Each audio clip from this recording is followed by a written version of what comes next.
반갑습니다. 회화성의 공부 저희 성경 꿰뚫어 읽기 오늘 사무엘하 19장 뒷부분 나가도록 할게요. 여러분 지난주에 기억하시죠? 다윗이 압살롬의 군대를 물리치고 이제 예루살렘 성으로 들어올 때 자기를 저주했던 시므이가 그 돌아오는 길에 다윗에게 무릎 꿇고 빌죠. 죄송합니다. 잘못했습니다. 그때 시바라고 하는 무비보셋의 종도 그 곁에 같이 있었던 것으로 기록하고 있습니다. 그때 여러분 그 시므이가 정말 잘못했습니다. 그래서 20절 제가 그래서 요셉 지파의 모든 사람 중에 제일 먼저 왕 앞에 나와서 맞이하고 있습니다. 이 다음에 여러분 뭐 뻔한 스토리지만 그 아비새가 저놈을 당장 죽여야 합니다. 뭐 이러고 우리 출발했을 때처럼 똑같이 시므이를 당장 죽여야 된다 그럴 때 다윗이 말려요. 아서라. 그리고 시므에게 약속합니다. 너는 절대 처형당하지 않을 거다. 그 23절에 나와요. 그래서 시므이를 용서하되 진짜 깨끗이 용서합니다. 뒤에 시므이에 대한 이야기가 안 나와요. 오히려 그 같이 왔던 시바가 나중에 죽게 돼요. 물론 솔로몬 때 죽게 되지만 그 이유가 뭔지 바로 다음 장면에서 저희가 알 수 있는 본문이 나옵니다. 그게 오늘 저희가 시작하려고 하는 이제 사실은 24절부터 시작되는 말입니다. 여러분 제가 지난주에도 말했지만 다윗이 압살롬에게 다윗성을 뺏기고 마하나임 쪽으로 쫓겨날 때 그때 무비보셋이 안 나타났잖아요. 그래서 뭐라 그러죠? 시바에게 재산 무비보셋 걸 다 너한테 주겠다. 기억나시나요? 네. 다 주겠다 그러니까 시바가 또 겸손한 척 또 받았죠. 근데 오늘 보면 무비보셋이 다윗이 돌아오는 자리에 나가요. 그때 다윗이 물어봐요. 너는 왜 안 나왔니? 이 25절에 제가 먼저 25절을 볼게요. 무비보셋은 어찌하여 나와 함께 떠나지 않았느냐? 네가 그럴 애가 아닌데 이런 거죠. 요나단하고 나를 생각해서도 네가 다윗성에서 내가 나올 때 나를 맞이했어야 되지 않니? 여러분 근데 이 위에 성경이 뭐라고 설명을 하냐 하면 사울의 손자 무비보셋도 왕을 맞으러 내려왔어요. 그는 왕이 떠나간 날부터 평안하게 다시 돌아온 날까지 발도 씻지 않고 수염도 감지 않고 옷도 빨지 않았다. 그러니까 다윗이 다윗성을 뺏기고 쫓겨난 걸 제일 애도한 사람이 누구냐? 무비보셋이에요. 이런 사람은 없어요. 여러분 아무리 사독이나 아비아달이라고 하는 제사장도 누가 밥도 안 먹고 발도 안 씻고 수염도 안 깎고 옷도 빨지 않고 입고 있었어요? 아무도 안 그랬단 말이에요. 제일 마음 안타까워하고 막 정말 힘들어했던 게 무비보셋인데 왜 다윗이 떠날 때 안 나왔을까? 그걸 성경은 이렇게 말해요. 26절 그가 대답했다. 높으신 임금님 저는 다리를 절기 때문에 나귀를 타고 임금님과 함께 떠나려고 했는데 제가 탈 나귀의 안장을 얹으려고 저희 종 시바죠. 시바에게 좀 안장을 올려라 그랬더니 네 그리고 혼자 떠난 거예요. 그것 때문에 무비보셋은 다윗이 떠날 때 나오지도 못했고 시바에게 전 재산을 다 뺏기게 된 거죠. 그때 임금님 이렇게 말하죠. 임금님께 무비보셋이 이렇게 말해요. 그가 임금님께 가서 이 종을 모함까지 했습니다. 그죠? 시바가 모함을 했죠. 글쎄 왜 안 나왔을까요? 이러잖아요. 임금님은 하나님의 천사와 같은 분이시니 임금님께서 좋게 여기시는 대로 처분하시기 바랍니다. 그러니까 무비보셋은요 다윗을 다시 만났을 때 제가 어떻게 됐든 왕이 떠날 때 함께 가지 못한 이 불충을 주님께 고합니다. 마음대로 처분하십시오. 이렇게 얘기를 해요. 그러면 뭐라고 이제 다윗이 대답을 할까? 요게 이제 그 다음 장면이고요. 여기서 제가 뭐라고 썼냐면 시바가 이런 거짓말을 한 것으로 인해 그가 죽게 돼요. 저는 이 장면을 놓고 자기 꾀에 자기가 넘어간다 이런 생각을 좀 하게 돼요. 여러분 제가 여기 솔로몬의 이야기를 왜 썼냐 하면 여러분 솔로몬에게 여인 2명이 오잖아요. 서로 지혜라고 그러죠. 그때 솔로몬이 뭐라 그래요? 단어 잘라라. 잘라서 나눠 가져라. 그때 진짜 엄마는 절 주지 말고 반 자르지 말고 아예 그냥 이 알을 주십시오 이렇게 말하잖아요. 저는 이 장면에서 왜 그 이야기 생각났냐면 요 다음 장면 때문에 그래요. 다음 장면에 뭐라 그러냐면 다윗이 이렇게 말해요. 자, 제 집안의 아버지의 온 집안은 임금님에게 죽어도 마땅한 사람들인데 임금님께서는 이 종을 임금님의 상에서 먹는 사람들과 함께 먹도록 해주셨으니 이제 제가 무슨 염치가 있다고 임금님께 무엇을 더 요구하겠습니까? 자, 보실래요? 무비보셋은요, 다윗이 이미 시바에게 모든 재산을 줬고 그리고 자기가 늦게 왕이 돌아오는 자리에 왔다는 것만으로도 자기가 이미 불충하기 때문에 어떤 처분이든 받겠습니다. 밥을 같이 먹게 해주셨는데 제가 뭘 요구할 게 있겠습니까? 라고 말할 때 왕이 이렇게 말해요. 야, 네가 어찌하여 그 이야기를 또 꺼내느냐? 나는 이렇게 결정했다. 이제 그러면 너는 시바와 밭을 나누어 가져라. 쉽게 말하면 이런 거예요. 내가 그걸 몰랐었네. 그러면 내가 시바에게 얘기한 것도 있으니까 반반씩 가져라. 이렇게 얘기를 한 거예요. 그때 무비보셋의 대답이 제가 솔로몬의 그 두 여인의 이야기가 떠오르는 거예요. 30초 같이 읽어볼까요? 시작. 무비보셋이 왕에게 아뢰었다. 높으신 임금님께서 안전하게 왕궁으로 돌아오시게 되었는데 이제 그가 그 밭을 다 차지한들 어떻습니까? 그죠? 반반씩 나누라 그랬는데 임금님이 살아왔는데 그 땅이 무슨 의미가 있겠습니까? 여러분 보면 누가 진짜 같아요? 저는 솔로몬 이야기처럼 이 무비보셋의 진정성이 느껴지는 거지. 그러니까 그 땅보다 중요한 건 왕이 돌아오신 겁니다. 왜 그랬을까요? 진짜 두 다리를 절어서 걷지 못하는 자기를 왕의 상에서 죽을 때까지 함께 먹게 해주신 것만도 내가 정말 하늘을 우러러 이런 감사를 드릴 수밖에 없는데 제가 지금 재산이 무슨 소용이 있겠습니까? 저는 이 말이 오히려 나중에 솔로몬이 왕이 될 때 다윗이 유언으로 말한 게 이 시바예요. 기억하시죠? 그러니까 얼마나 다윗이 이거에 대해서 시바를 괘씸하게 여겼는지를 알 수 있습니다. 그래서 결국 솔로몬이 너가 어느 지경을 넘어가게 되면 죽게 될 것이다. 그런데 어처구니 없이 거기 넘어가서 죽게 되잖아요. 나중에 우리가 살펴보겠습니다만 저는 그래서 오늘 이 본문을 보면서도 또 앞으로 저희가 읽을 본문을 보면서도 선한 마음을 가지고 산다는 게 결코 인생에 있어서 꼭 그 남에게 지고 손해보는 것만 아니다. 이런 이야기들이 저희들이 앞으로도 좀 바라볼 본문에 나옵니다. 자, 그러면 아직 사무엘가 안 끝났어요. 이 나머지 이야기는 뭐냐면 다윗이 예루살렘으로 돌아오는 이 이야기 때문에 유다와 나머지 10지파가 더 격렬하게 나눠지게 되고 싸움이 시작되는 것들을 보여주는 장면들이 나옵니다. 자, 19장에 33절부터 보면 사실 31절부터 시작되는데요. 다윗과 바르실레라고 하는 사람 이야기가 나옵니다. 여러분 길앗 사람 바르실레가 여러분 기억하시죠? 다윗이 쫓겨날 때도 나와서 애도하며 먹을 걸 갖다 줬잖아요. 근데 역시 다윗이 돌아올 때도 이 바르실레가 왕께서 이렇게 오시니까 너무너무 제가 정말 감사하고 막 축복하고 그랬더니 왕이 뭐라고 말하냐면 나와 함께 갑시다. 가서 내가 잘 대접하겠습니다. 그랬더니 바르실레가 뭐라 그러냐면 내가 지금 여든입니다. 야, 여러분 그 당시에 여든이면 정말 나이가 많은 사람인데 다윗이 같이 가서 궁에 가자는 것도 놀랍고 또 바르실레가 그걸 내가 나이 들었는데 내가 만약에 왕의 곁에 있으면 더 좋은 인재들을 쓰지 못할 것 아닙니까? 자, 35절 말씀에 이렇게 써요. 그러니 이 종이 높으신 임금님께 다시 짐이 되어서야 되겠습니까? 저는요 좀 이런 정치인들이 나오면 얼마나 좋을까. 그냥 대통령만 바뀌면 그 밑에서 한 자리 먹으려는 사람들 때문에 여러분 낙하산으로 다 공기업에 자기를 도왔던 사람들 다 세우면 또 비리 해먹고 뭐 이거 정말 지겹게 반복되잖아요. 우리 한국 역사에 있어서.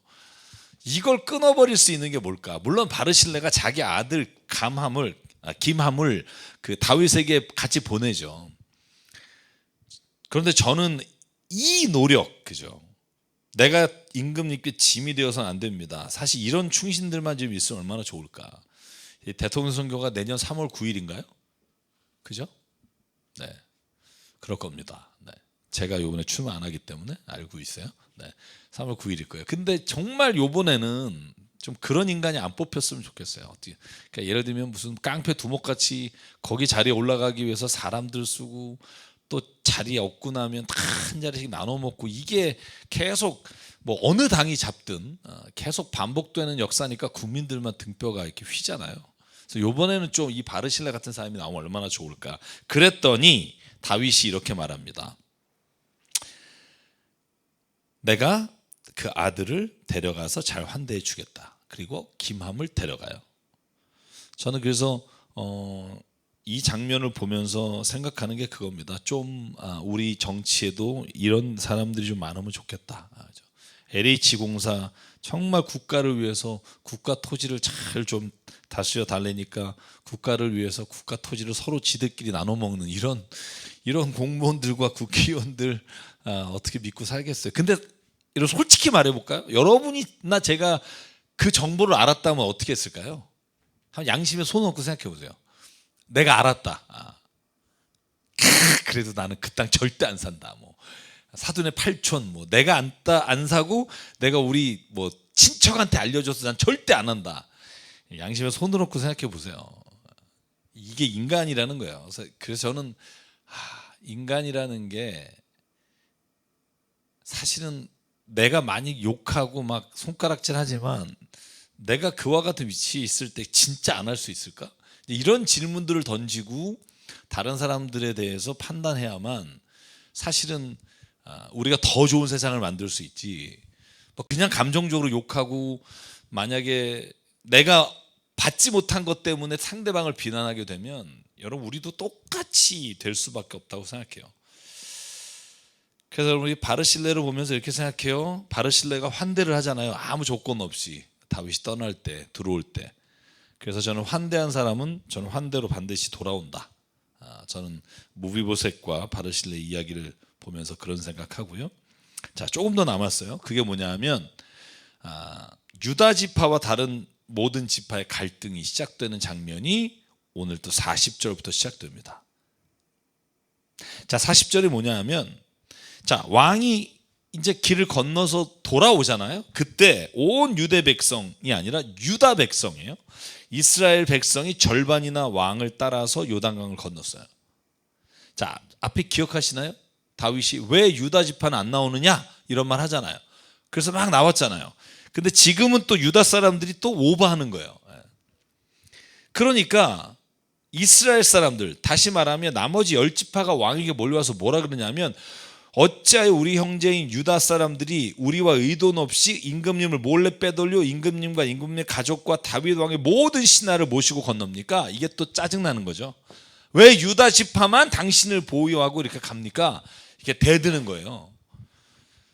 왜 그렇게 하냐는 질문에 유다 사람들은 또 받아칩니다. 우리가 임금님과 더 가깝다. 그죠? 이게 뭔 말이죠? 야씨, 우리는 김씨 집안이야. 뭐 이런 거죠. 우리 유다 지파야 이런 거죠. 다윗이 어느 지파야? 유다 지파 아니야. 우리하고 훨씬 가깝지. 여러분 이것 때문에 여러분 베냐민 지파의 사울이나 그 다음에 이런 이스보셋이나 이런 일들이 나오잖아요. 우리가 남이가 이런 거. 그죠? 내가 임금님한테 더 얻어먹은 게 있냐?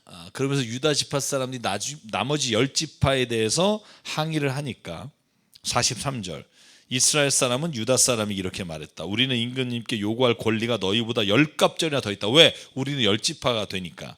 그런데 어찌하여 너희는 우리를 무시하느냐? 이러면서 유다 사람들, 유다 지파와 나머지 10지파 간에 또 이렇게 이견과 다툼이 됩니다. 그래서 결국 솔로몬 아들 때 이제 르호보암을 따라가지 않고 여로보암을 다 따라가는 10지파의 이야기를 여기서부터 이제 우리가 알 수 있는 거죠. 그런데 요 다음을 보면 요런 세바라고 하는 사람이 나와요. 세바의 반란. 여러분 세바의 반란, 세바가 어느 지파 사람이죠? 베냐민이에요. 누가 베냐민이죠? 사울이 베냐민이죠. 그죠? 자, 세바가 딱 보니까 유다 지파하고 나머지 10지파가 이렇게 또 갈라서 그러면 또 기회가 왔다 생각하는 거죠. 여러분 이스보셋이 맞죠? 이스보셋이 사울의 아들 중에 왕이라고, 그죠? 자기가 왕이라고 할 때 얼지파가 갔잖아요. 여기도 똑같아요. 똑같이 또 세바가 야 우리가 유다 지파보다 왜 권리가 없니? 우리가 거기 유다한테 다윗 왕 밑에 있을 이유가 뭐가 있어? 우린 거기에 있어봤자 얻을 게 하나도 없다. 나를 따르라. 그래서 열지파가 또 세바를 따라가요. 정말 우리 경상도하고 전라도 그 치열하게 나눠서 싸우는 거 보면 가끔 그런 생각해요. 전 충청도입니다, 개인적으로. 뭐 그래서 정말 선입견이 없어요. 제발 좀 안 싸웠으면 좋겠어요. 누가 피해를 먼저 입었는지가 아니라 이거 보세요. 이거 결국은 나눠지잖아요. 결국은 922년에 쪼개진다고요. 그러니까 이게 앞에 전초에 몇 번에 이런 게 있는 거죠. 자 보실래요? 그러니까 어떻게 돼요? 뭐 이 중간에 나오는 삽입된 얘기는 압살롬이 다윗성에 들어갔을 때 후궁 10명을 침했잖아요. 그 후궁 10명이 이제 더 이상은 결혼도 못하고 왕도 아련하지 못하고 뒷방에서 살았다, 이런 안타까운 이야기인데 이건 뭐 어떡하겠어요. 그 당시에 있었던 법이었던 것 같고요. 자 이야기를 이어가면 왕이 아마사에게, 여러분 잘 보실래요? 아마사를 군대 장관으로 세웠잖아요, 그죠? 기분 더럽게 나쁘죠. 누가? 요압이, 그죠?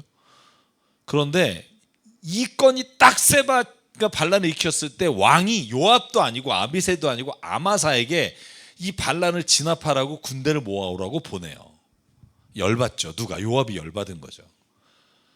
자, 그런데 어떻게 되냐면 아마사가 돌아오는 길에 못 돌아와요.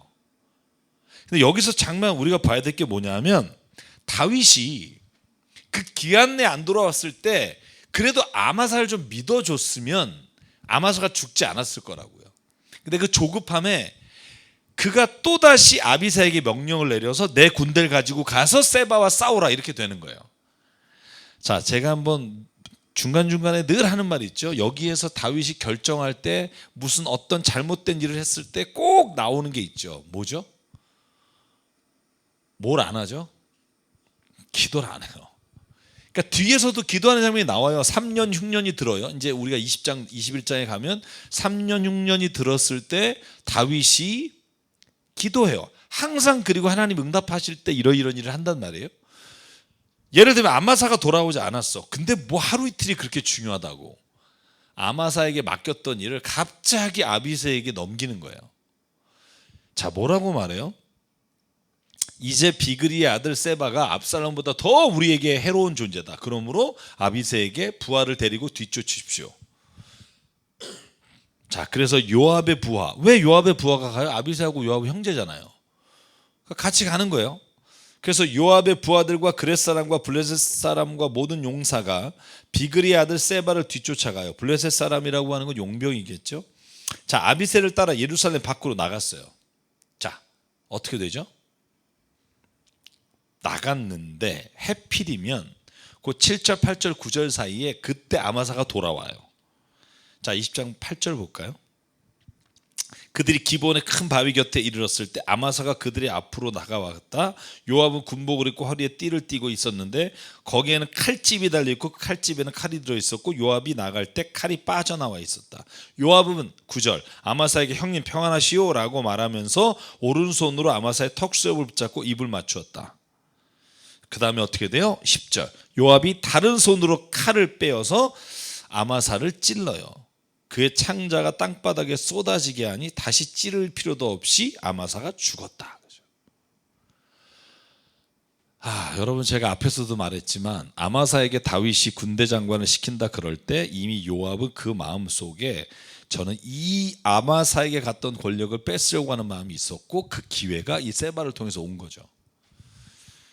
저는 그래서 이 요압을 솔로몬에게 유언 3가지 하는데 첫 번째가 세바를 그냥 두지 마라. 시바를 그냥 두지 마라. 그 두 번째가 이 요압을 살려두지 마라. 이걸 솔로몬에게 부탁하잖아요. 이유가 있겠죠. 다 뭐냐면 속이는 사람이에요. 이 요압은 뭐 사실 너무나 많은 잘못을 하죠.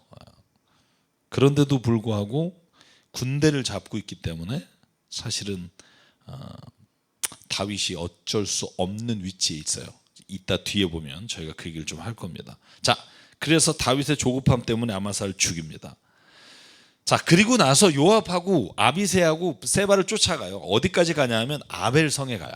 아벨이라고 하는 성에 가요. 그 마을에 갔는데 세바의 군대가 그쪽으로 도망가니까 다윗이 어떻게 됐냐 하면, 다윗은 요압과 아비새를 보낸 거죠. 요압과 아비새가 추격하다가 아벨성 앞에 왔을 때 20절 이전까지를 보면 이제 아벨성 자체를 그냥 부셔버리려고 해요. 왜? 세바가 거기 있으니까, 군대와 함께. 여러분, 그때 18절에 보면 누가 나타나죠? 16절부터 보면 슬기로운 여인 하나, 이름도 안 나와요. 자, 그 여인이 뭐라 그래요? 이렇게 뒀다가는 우리 성이 완전히 박살날 것 같으니까 그가 이렇게 말합니다. 16절, 제 말 좀 들어보십시오. 장군께 드릴 말씀이 있습니다. 요압 장군님, 이리 가까이 오십시오. 요압이 갔습니다. 그러니까 이렇게 말합니다. 18절, 옛날 속담에도 물어볼 곳이 있으면 아벨 지역에 가서 물어보라 하는 말이 있습니다. 그러니까 우리가 지혜롭고 평화롭게 해결할 수 있습니다. 19절, 저는 이스라엘에서 평화롭고 충실하게 사는 사람들 가운데 하나입니다. 장군께서 만약에 이 성읍을 멸망시키려고 하시는데 주님이 주신 유산을 왜 이렇게 없애버리려고 합니까? 그러니까 요압이 뭐라 그래요? 나는 절대 그러려는 게 아니다. 이 아벨성을 멸망시키려는 게 아니라 여기에는 세바만 우리는 잡아가면 된다. 그랬더니 뭐라 그래요? 자, 21절 후반절, 요압에게 여인이 말해요. 그렇다면 그의 머리를 성벽 너머로 장군께 던져드리겠습니다. 남자도 아니고 여자가. 요즘 여러분 여자분 몇 분 있죠, 여러분들, 그죠? 이 관자놀이에 정을 박아서 맷돌을 떨어뜨려서 이런 여인들이 있어요. 여기도 마찬가지예요. 그런 걸 보면 옛날에도 이런 잔다르크 같은 여인들이 굉장히 많았다, 이런 생각을 좀 하게 되고요. 자, 어떻게 되냐? 결국 이 슬기로운 여인이 주민들을 설득해요. 그래서 비그리 아들 세바의 머리를 잘라서 요압에게 던져줍니다. 그래서 세바의 반란을 진압하는데 그 다음에 23절이 요압에 관한 이야기를 또 증언하죠. 온 이스라엘의 군대 사령관이 돼요. 왜? 아마사를 죽였기 때문에. 여기에 다윗이 이걸 듣고 뭐 화를 냈다든지 뭐 이런 걸 우리는 몰라요. 그런데 알았겠죠. 다윗이 이걸 몰랐겠나요? 알았겠죠. 왜냐하면 요압이 몰래 죽이긴 했으나 그걸 다 봤으니까, 시체가 죽어 있는 걸 군인들이 봤단 말이죠. 그래서 결국은 요압이 다시 군대 장관이 되는 게, 제가 여기에 후덜덜 이렇게 눈물을 해놨죠. 무서워요. 요압의 이 정치 권력에 대한 욕망은 무서워요. 누굴 죽여서라도 자기가 그 자리를 차지하려고 하는, 왕의 눈에 잘 보이려고 먼저 악한 일을 행하는 사람. 그게 이제 우리가 오늘까지 본 요압의 모습입니다. 자, 그래서 오늘까지 좀 정리해 볼까요? 자, 다윗이 압살롬의 침략으로 인해서 다윗이 쫓겨났고, 그 쫓겨난 것으로 인해서 사실 우리가 여러 가지를 살펴봤지만 어쨌든 다윗은 자기가 성을 두고 쫓겨나더라도 언약궤를 끌고 나가서 이 언약궤가 하나님의 능력이라 생각하지 않고 언약궤를 돌려보내고 사독과 아비아달, 그리고 그 아들 요나단과 아히마아스 다 돌려보내요. 다 돌려보내고 오히려 승리를 이뤄냈다는 거, 전 이게 중요하다고 봐요. 그러니까 눈에 보이는 법궤가 아니라 중요한 건 믿음이라는 걸 우리가 이 사건을 통해 알 수 있고, 다시 건너올 때 그때 드러난 게 뭐냐 하면 진짜 다윗이 떠났을 때 슬퍼하고 아파하고 함께했던 사람과 겉으로 거짓으로 위장하고 사기를 친 사람들이 드러난다는 거예요. 그래서 여러분, 거짓 뉴스, 가짜 뉴스가 계속 반복되면 우리가 혹하잖아요. 그런데 저는요, 이 거짓 뉴스가 오래 가지 않는다는 거예요. 사실 오래 가는 것도 있어요. 제가 바라는 거지.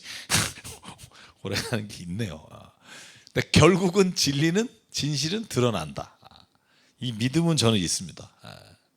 참 내가 살아있을 때 들어갔으면 좋겠는데 안 그런 경우도 있겠지만, 그래서 저는 다윗의 이야기, 오늘 압살롬에게 쫓겨갔던 이야기를 정리하면서 좀 우리가 신실하고 진실한 삶을 살아가는 사람에게 하나님께서는 저는 언젠가는 그 신실한 삶에 대한 보답을 해주신다, 이렇게 믿습니다. 자, 오늘 그래서 21장, 오늘 마지막으로 21장까지 보려고 합니다. 21장을 보면 정말 많은 생각을 하게 돼요. 이 21장을 제가 준비하면서 생각을 정말 많이 했어요. 한번 저를 이제 보시다 보면 무슨 생각을 했는지를 이제 보게 될 것 같은데, 이 이야기는 여러분 뭐 정말 잘 아는 이야기는 아니에요. 이 3년 동안 흉년이 들었어요. 여러분 그랬을 때, 흉년 들었을 때 우리가 이 사무엘의 마지막에 아는 건 뭐죠? 그죠? 하나님이 세 가지 중에 골라, 뭐 이런 거 나오잖아요. 그 중에 뭘 하나 골라가지고 막 이런 게 일어나잖아요. 근데 여기는 그 사건 아닙니다. 여기는 3년 동안 흉년이 들었어요. 근데 다윗이 뭐 하냐면, 아까 제가 뭐 안 했다 그랬죠? 아마사를 보내고 나서 기도 안 했잖아요. 여기 기도한다니까요. 다윗이 주님 앞에 나가서 왜 흉년이 들었습니까? 물어봐요. 제가 하나 생각나서, 어떤 집사님이 저한테 성경 공부하다가 그런 얘기를 물어보더라고요. 목사님 혹시 기우제를 얼마나 드려야 비가 오는 줄 아세요? 이렇게 물어봐요.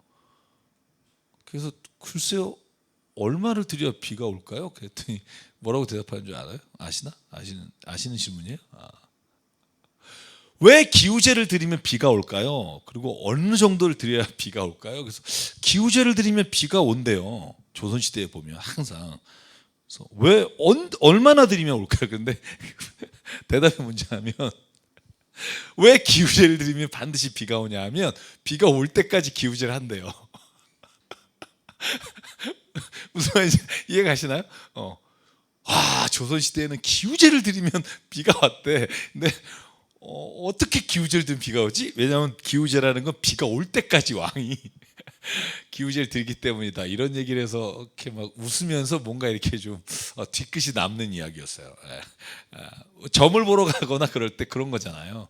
용하다, 듣고 싶은 얘기 들으면 용한 거예요. 내가 듣기 쉽지 않은 얘기 들으면 돌팔이고. 그러니까 여러분 사실은 다 마음에 그 답이 있다, 뭐 이런 생각을 하게 되는데, 어쨌든 3년 동안 흉년이 들었어요. 근데 하나님께 물어봤더니 뭐라고 대답을 하냐면 이렇게 말합니다. 사울과 그의 집안이 기브온 사람을 죽여 살인죄를 지은 탓이다. 여러분, 그랬더니 다윗이 기브온 사람들을 불러요. 내가 하나님이 이런 얘기 하셨는데 너네들에게 정말 물어보는데, 야, 이게 무슨 말이니? 그랬더니 기브온 사람이 이렇게 말해요. 여러분, 기브온 사람이 누군지 알죠? 여호수아가 그죠? 다 죽이려고 할 때 막 멀리서 온 척하고 막 곰팡이 쓴 척하고 그래서 살아남은 이 그 족속인데, 근데 그 사람들이 뭐라고 말하냐 하면, 자, 그렇게 살아남았는데 사울은 이스라엘과 유다 백성을 편파적으로 사랑한 나머지, 이방인 사람이잖아요. 할 수 있는데 그들을 다 죽이려고 했다. 종족 말살이죠. 그러니까 사실 이 이야기가 성경 안에 안 나와요. 그러니까 사울이 언제 어떻게 기브온 사람을 죽이려고 했고 종족을 말살시키려고 했다는 이야기가 성경 안에 없더라고요. 여러분 혹시 있는 거 보셨나요? 저는 제가 이번에 살펴봐도 못 찾았어요. 그런, 우리가 성경을 정확히 어디에 나온지 모르나, 그러나 분명히 이런 일이 있었던 거죠. 아예 종족을 말살하려는 거예요. 여러분 지금 여러분 미얀마가 지금 굉장히 막 군부 독재 때문에 시달리지만, 여러분 미얀마 그러면 제일 먼저 떠오르는 게 뭐예요?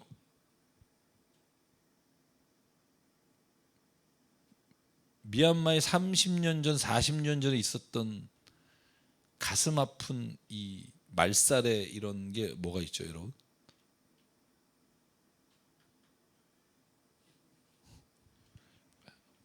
떠오르는 거 없어요?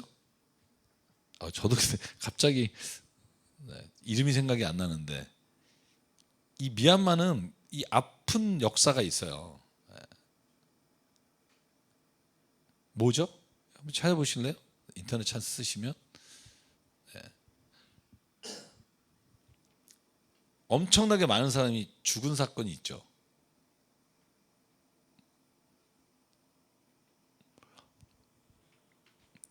여러분 킬링필드라는 거 한번 찾아보실래요? 미얀마 맞죠?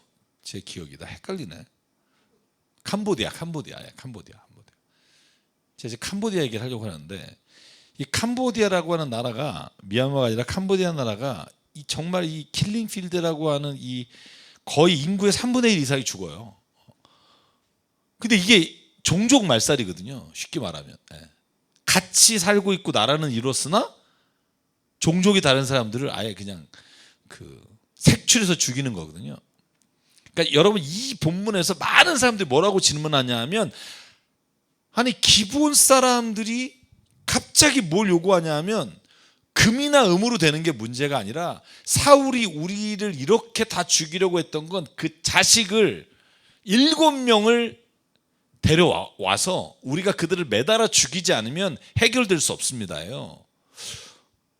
여러분, 이거 황당하잖아요. 이게 가뜩이나 다윗은 지금 사울하고 척지고 있잖아요. 베냐민 지파 자체가 지금 반란을 일으키잖아요. 여러분, 다윗이 도망갈 때 시바가 돌 던지면서 욕한 게 뭐예요? 베냐민 지파를 죽이고 네가 이런 꼴 되는 거다 이거였고, 세바도 베냐민 사람인데 야, 유다 지파 사람들이 다윗 편을 들어서 우리가 이득 볼 게 하나도 없다 그러고 이 베냐민과의 각을 세웠는데, 생각해 보시죠. 다윗이 지금 베냐민 지파의 어떻게 보면 우두머리였던 사울을 7명의 자식을 내줘서 여기 매달아 버리고 죽이면 어떤 일이 일어나겠어요? 가뜩이나 지금 다윗이 위태로운데 한 나라를 유지하는 게 고민해 볼 문제일 거라고요. 근데 다윗이, 자 보실래요? 사울의 7 아들을 내줘요. 손자 5이겠고, 그죠?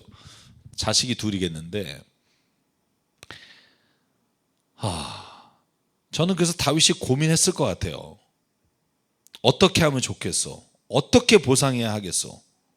그때 뭐라고 말하냐 하면, 자 4절에 보면 기본사에 말해요. 사울이나 그의 집안에 우리의 문제는 은이나 금으로 해결되는 문제가 아니고, 나는 다른 이스라엘 사람들은 전혀 죽일 생각 없고 그 집안 사람들 7을 내놓으시면 우리가 그 7을 나무에 매달겠습니다. 죽이겠다는 얘기예요. 그때 다윗이 한 가지 조건만 걸어요. 요나단의 아들 무비보셋은 손대지 말고 7을 내줘라. 그래서 여러분, 그 사울의 2딸 중에 하나인 메랍인가요? 맞나? 메랍의 5 아들을 내줘요. 보시면 보세요. 메랍이 결혼해서 난 5명의 아이를 갖다 줘요, 기브온에게. 그리고 그 시체를 막 밤새 낮에도 막 돌봤던 리스바라고 하는 여인, 그 여인의 2 아들을, 리스바가 누구예요? 사울의 첩이에요. 첩에게서 나온 2 아들. 여기 무비보셋은 여러분 동명이인입니다. 요나단의 아들이 아닙니다. 여러분, 옛날에는 뭐 동명이인이 많았으니까. 그래서 알모니와 무비보셋 2를 내주고 메랍의 5, 사울의 손주가 되겠죠. 5명을, 7명을 다 죽게 만들어요. 자, 기본 사람이 그래서 9절에 보면, 주님 앞에서 그들을 산에 있는 나무에 매달아 놓아 7이 다 죽었다. 그들이 처형받은 것은 곡식을 거두기 시작할 무렵 곧 보리를 거두기 시작할 때였다. 자, 여기서 보면, 그래서 이 장면에서의 그 마지막은 뭐냐 하면 이렇게 돼요. 나무에 매달아 놓고 아무도 안 내려줘. 왜 아무도 안 내려줄까요? 아니, 사람 데려다가 내리면 되잖아요.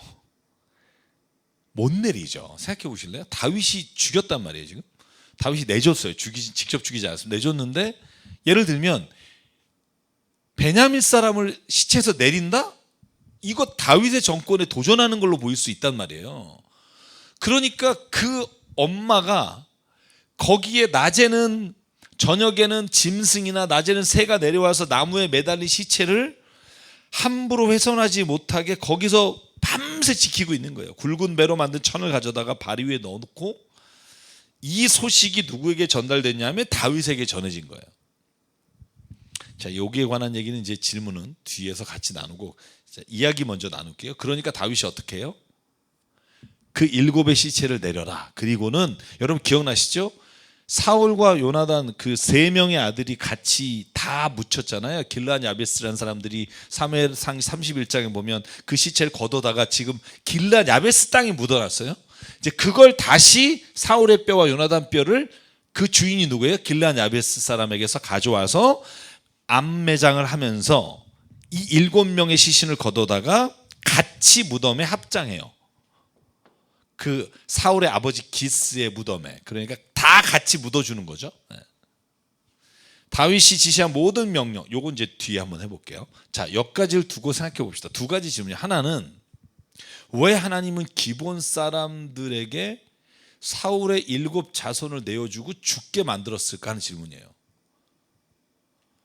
그 질문을 정말 많이 했더라고요, 사람들이. 제가 이렇게 성경을 보면서.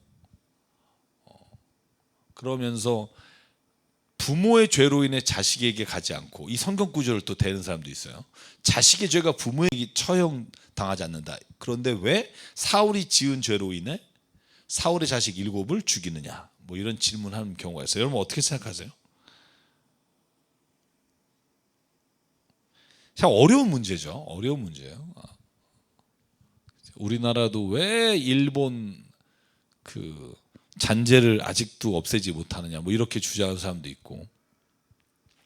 자, 저는요, 여기 본문에서 보여주는 게 뭐냐 하면 그냥 사울이 몇 사람을 죽인 게 아니에요. 가만히 읽어보면 종족을, 아예 기본 사람 자체를 죽여버리려고, 말살하려고 하다가 살아남은 사람들이에요.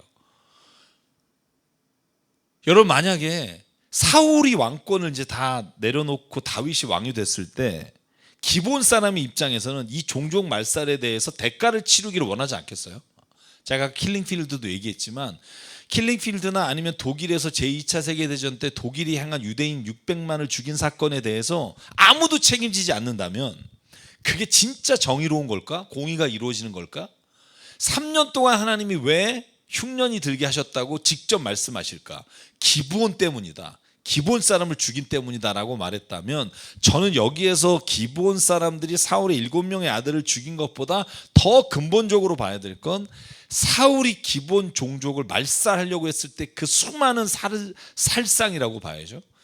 그 살상을 어떻게 볼고자 하는 거예요? 그걸 하나님이 갚으시는 게 정의로운 걸까? 아니면 그걸 눈 감아주는 게 정의로운 걸까? 라고 했을 때 저는 이 본문에서는 하나님이 기본 사람의 그 억울함과 모든 기브온의 종족을 죽이려고 했던 것에 대해서 하나님의 공의를 세워야 되는 필요가 있다고 생각하셔서 다윗에게 사울의 자손 7을 내주라 그랬던 거죠. 만약에 여러분 7을 안 내줬어요, 그럼 어떻게 됐을까요? 기브온은 닥치는 대로 사울의 집안을 죽였을 수도 있어요.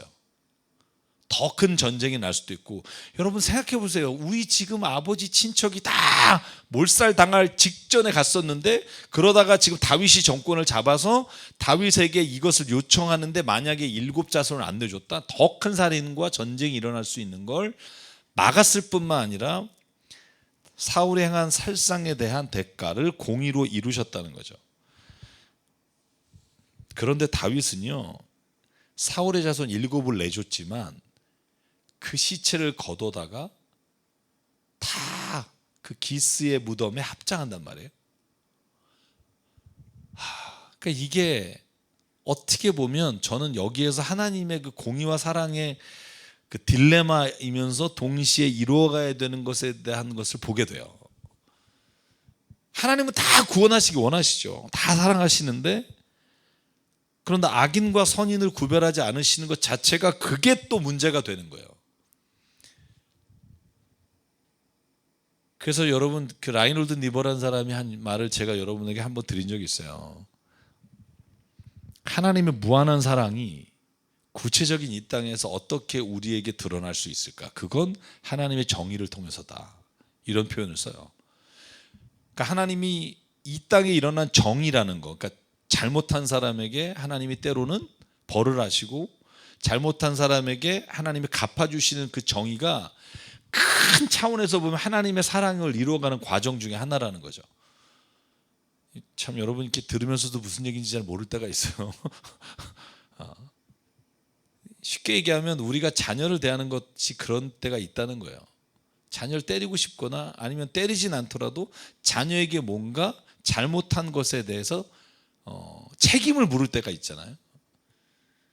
근데 큰 틀에서 보면 이건 다 하나님의 사랑의 역사가 있다는 거죠. 만약에 여러분 이 땅에서 정의가 실현되지 않는다, 그럼 하나님을 믿을 사람이 있을까요? 그런데 모든 사람이 다 죄질 때마다 이렇게 된다, 이러면 또 누가 또 이게 하나님을 사랑의 하나님이라고 말할까요? 이 둘 사이에 항상 딜레마가 있어요. 제가 설교하면서도 그럴 때가 있어요. 느낄 때가. 사랑을 어느 때는 막 얘기했다가 어떤 때도 하나님이 또 심판하시고 막 이런 얘기를 한단 말이에요. 이 사이의 딜레마를 우리가 어떻게 다 이해할 수 있을까? 불가능해요. 그런데 성경이 말하는 건 뭐냐 하면 우리에게는 불가능한 일을 하나님은 이루시는 분이라는 거예요. 왜냐하면 하나님에게는 사랑과 정의라는 게 하나님 안에서 구별되지 않는 분이기 때문에. 그래서 마지막 날에 어느 누구도 하나님께서 왜 이렇게 하셨느냐고 말할 자가 아무도 없을 거라는 게 사도가 말하는 심판에 관한 그들의 믿음이에요. 하나님 이럴 수가 있어요. 이럴 사람이 없다는 거예요, 마지막엔. 그럼 저는 그걸 믿어요. 왜냐하면 내가 심판하면 불만인 사람이 있을 거예요. 아니 지가 좋아하는 사람만.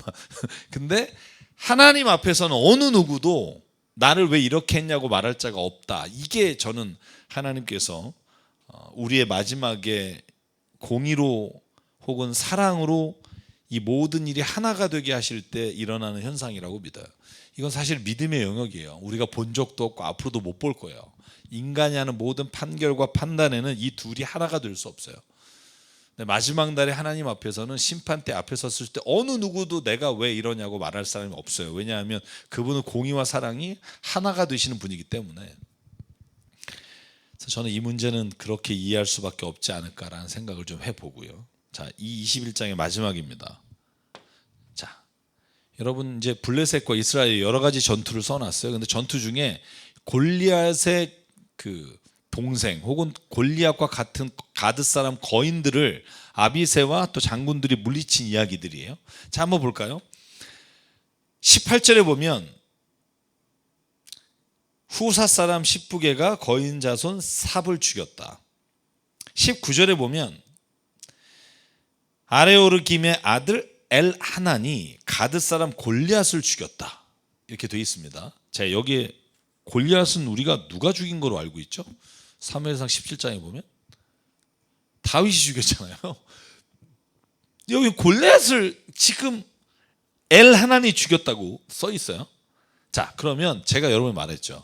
사무엘상과 열왕기상하는 어디랑 같이 읽어라? 역대상하랑 같이 읽읍시다. 역대상하의 20장 5절에 보면 똑같은 본문이 나와요. 자, 거기에는 뭐라고 나오죠? 한번 찾아보실래요? 20장 5절. 역대상 20장 5절이 똑같은 본문입니다. 여러분 사무엘 상하가 역대상이고 열왕기 상하가 역대하예요. 자, 역대상 20장에 보면 거기에 이름이 정확히 나오죠. 엘하난이 죽인 게 누구죠? 가드 사람 골리앗의 동생 라흠이다라고 돼 있어요. 그래서 여러분 개정기억 성경에 보면 우리가 새 번역은 성경의 그냥 원어적인 번역에 충실하기 위해서 여기 골리앗이라고만 썼어요. 왜냐하면 여기 본문에는 골리앗이라고만 나와요. 히브리 원어에도. 근데 이걸 역대상의 본문을 보면 라음이라고 나와서 개정개혁에는 뭐라고 돼 있냐면 골리앗의 동생 라음이를 죽였다 이렇게 돼 있습니다. 그래서 우리가 이 두 개 본문을 비교해 보면 골리앗은 다윗이 죽였고 엘하나는 동생 라음이를 죽인 것이다. 이렇게 우리가 이해하는 거죠. 자, 그래서 여러분 뭐 이거 가지고 저한테 질문한 사람이 있어요. 몇 년 전에. 다윗이 골리앗 죽인 거 아닌데요? 뭐 그래서 엘하나께서 성경은 좀 많이 보셨으나 이렇게 비교해 보면 저희가 좀 그냥 유추할 수 있겠죠. 성경이 어떻게 해서든 틀린 거다 이거 밝혀내려고 읽으면 다 이해가 안 가고요. 성경은 우리가 다 하나님 안에서 이해할 수 있다라고 읽으면 저는 다 이해할 수 있도록 하나님 지혜를 주신다고 믿어요. 자, 그래서 오늘 본문에서는 이제 골리앗은 다윗이 그리고 엘하나는 동생 라함을 죽였다. 근데 제가 이제 마지막으로 하고 싶은 말은 노란 글씨예요. 다윗의 부하들이 다시는 다윗에게는 자기들과 함께 전쟁터에 나가지 않기를 다짐받습니다. 그 이유는 이래요. 임금님이 이스라엘의 등불이시니까 나가서 여러 상해를 입거나 죽으면 어떡합니까? 근데 저는 이걸 좀 더 다른 시각에서 봐요. 요압과 아비새가 다윗이 나가서 군대를 이끄는 것에 대해서 또 싫어하는 마음이 있지 않았을까? 뭐 이런 생각도 해봐요. 왜냐하면 요압과 아비새가 군대를 장악하고 있었기 때문에 사실은 다윗이 솔로몬에게 유언으로 요압을 가만 살려두기 편안하게 그가 무덤에 들어가지 않게 하라 이렇게 얘기한단 말이에요. 이렇게 얘기할 정도면 다윗이 지금 사무엘 얼마 안 남았잖아요. 이제 요압에게 가지고 있었던 마음이 어떤 거냐를 알 수 있는데 감히 손을 못 대요. 다윗은. 그 이유가 뭘까 생각해 보면 저는 뭐 두 가지 면이 있다고 봐요. 그들이 다윗을 아꼈던 면도 있겠지만 요압과 아비새가 다윗이 군인을 장악하는 것을 막는 것도 있지 않았을까 혼자 그렇게 좀 생각을 해보고요. 어쨌든 사무엘하 21장까지는 오늘 저희가 살펴본 것에 의하면 다윗이 예루살렘에 돌아와서 이스라엘을 다스리는 그 장면들을 저희들에게 보여주고 있고요. 그 가운데 특별히 다윗이 사울의 자손들을 기브온에게 내주는 장면들을 가지고 제가 좀 여러 가지 이야기를 한번 생각해 봤습니다. 제가 이야기한 게 다 맞다고 생각하지는 않지만 성경을 읽을 때 이렇게 이해하면 저희가 조금 더 오해하지 않고 성경을 이해할 수 있지 않을까라는 생각을 가지고 함께 나눴고요. 자, 오늘 제가 여기까지 말씀을 좀 보려고 합니다. 다음에는 사무엘하가 끝납니다. 22, 23, 24. 그래서 이제 열왕기 상으로 들어가면 이제 솔로몬의 이야기가 나오겠죠. 솔로몬에 관한 이야기를 하고 나면 이제 왕 30몇 명을 이제 한꺼번에 달려야 하니까 여러분 미리 좀 한번 읽었으면 좋겠어요. 북이스라엘 19명의 왕, 남유다 20명의 왕을 한번 좀 읽어보면서 중간에 이름이 똑같은 사람이 있어서 좀 헷갈리는 부분도 있으니까 좀 읽어오시면 도움이 될 것 같고요. 자, 오늘 여기까지 말씀 살펴보겠습니다. 주님 안에서 한 주간 행복하시고요. 늘 평안하시기 바랍니다. 샬롬.